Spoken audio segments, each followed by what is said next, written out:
Greetings, friends. Ken McAuliffe here. I am the Jazz Vinyl Lover. Thank you so much for joining me once again on an episode through a journey through jazz vinyl. Never used that before, but I'm using it tonight. But tonight I want to talk about something a little bit different. I usually talk about one genre or aspect of collecting jazz vinyl: Blue Note, Impulse, Contemporary, Black Saint Soul Note. But tonight I want to encompass all those different flavors. Some of you know I write for Stereophile magazine. I try to do a review every month. I review audio gear for them, which is a great honor and thrill. In the past, I've written for Soundstage, Six Moons, Positive Feedback. At the very end, I wrote for John Darko at his wonderful site, and at Scott Hull for a part-time audiophile. But I've been at Stereophile for a couple, maybe 3 years now. Time goes by so quickly when you're working your ass off. And I have certain records that I use to evaluate stereo equipment. When you review gear, you have to know the sonic flavor and personality of each piece in your reference system, backwards, forwards, up, sideways, down, inside, outside. And so then you can, when you introduce a new piece of gear into that, you automatically can tell its flavor because you know the sonic IDs of your own gear so well. My ear's been stuffed up for a couple of days and it's driving me nuts. But I have specific records I use for various reasons to evaluate hi-fi gear when I bring it into my little apartment. And it's not just jazz, even though I do use jazz. And this is like 5 or 6 or 6 or 16 of the records I use. Kraftwerk Tour de France. Steve Cohen at In Living Stereo told me about this. Kind of a hard record to get. Beautiful recording. A lot of it's just loops, but they change incrementally. It's a very hypnotic record. Great low end. Great traction, good workout for your woofers, very expansive, big sound stage, and it's Kraftwerk. What more could you want? I'm a big fan of Father John Misty, who's kind of a sardonic, sarcastic country singer who sings these large, hyperbolic, overblown tunes about love and incest and politics and the drama between people in relationships. But I really love the recordings. They're very big, very orchestral, big hall, very grand with strings and steel guitars and layers upon layers, but it really, really works. This record cast a really big soundstage. I believe this is I Love You Teddy Bear. I have a few of his records. But if you like folk music or country music at all, or modern alternative, I don't know what they call this, he's one of my favorites. Another jazz record, which sort of crosses lines into chamber music and experimental music, is M Boom Collage. Max Roach, the great drummer, joined by Ray Mantilla, Joe Chambers, Warren Smith, Fred King, Freddie Waits, Roy Brooks, Eddie Allen, some of the greatest drummers in New York. This record is from the late 70s, early 80s, I believe, and it's a really beautiful recording on Black Saint Soul Note. And it really draws you in. Each track will start with like maybe 1 or 2 instruments, then it slowly builds and the layers build. It's really hypnotic and extremely dynamic. It's a great workout for your system tonally, the way it projects drums. I have a lot of percussion records because a good system will be able to reproduce bells, the correct timbre and tonality of drums, vibraphones, the low end of timpani. This record has all of that in a very musical delivery.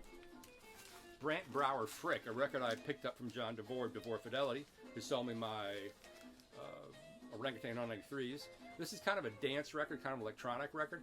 It's sort of like the other side of M Boom in a way. A lot of percussion instruments. There's much more editing. This is much more of an electronic thing. It's not all acoustic like the M Boom record is, but it's really fun. Every track starts out kind of minimally, then builds and builds and builds, and no vocals, but just a lot of instrumental percussion and maybe, I guess, a few other instrument synthesizers. But it's a great workout. I bought the record they put out right after this and wasn't that pleased with it. But this is a great record. Another electronic record, Lustkill, for just really great low-end subsonic bass. You can't beat it. And I love electronic music. Way, way back in the day, I wrote some of the first drum and bass and trip-hop reviews for Spin and Rolling Stone a million years ago. People like Square Pusher and Aphex Twin, all that great stuff, which I really love that music. And of course, I love Shelly Manne, Barney Kessel, and Ray Brown. This is a classic for any jazz fan, but also anybody who's into hi-fi. A great Roy Dunan engineering job on Contemporary. He just got everything right. He was so consistent, more consistent than Rudy Van Gelder. And everything sounds really flat and full and natural on his recordings, to where you forget about the recording, you just dig in the music, which is usually really, really great. Another electronic record that's really pretty bizarre, which I love, FKA Twigs, who I learned about from Michael Lavorgna, formerly of Stereophile, formerly of AudioStream, out there painting, I believe, somewhere in the deep piney woods in New Jersey. But she's a very unusual performer. This is electronic with her very high-pitched, equally high-pitched and low-pitched vocals. Stark arrangements, very dramatic, very frequency, range endowed, all over the place. But if you can find it, really great on vinyl. Pretty shocking stuff. Shocking in an entirely different way, the David Grisman Quintet. This record was, I bought this record when I was visiting Art Dudley a few months ago, and he said, you must have this record. And at first I didn't care much for it, even though I'm from North Carolina and I love bluegrass music. But the more I listened to this, it really got me. It's amazing players, great arrangements, very soulful music, and it's players' music, stuff you can really just kind of dig into. No vocals, but just the epitome of forward-thinking bluegrass, but not like Union Station or something. Great record. The window's open here in New York City. Another great Pacific Jazz record. Great lineup. Bud Shank, Carmel Jones, Dennis Budimir, Gary Peacock, and Mel Lewis.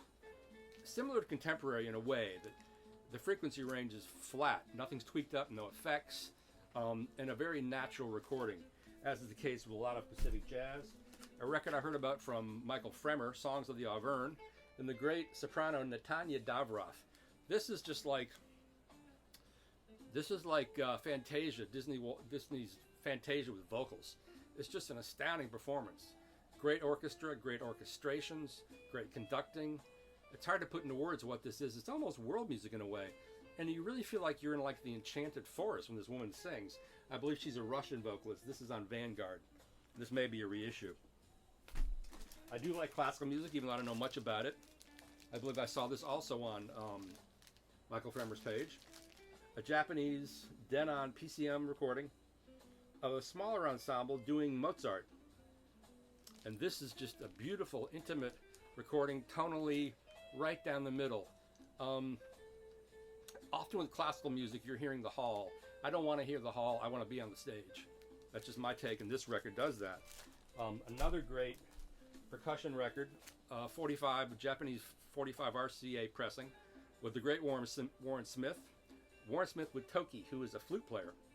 And this is similar to the M Boom record in a way, but it's just one drummer playing a panoply of percussion with the flute player.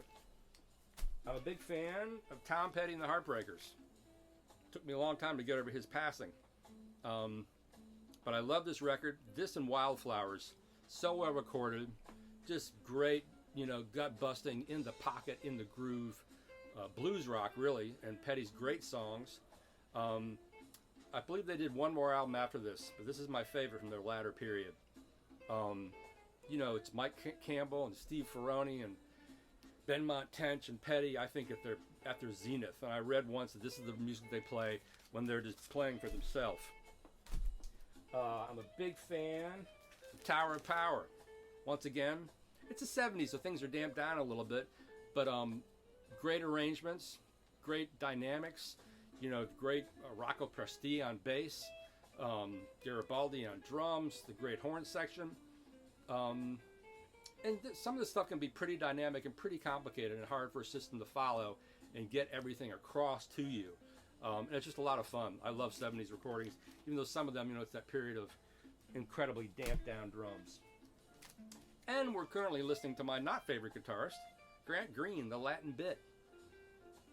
But Blue Note, everybody loves Blue Note. It's a cult.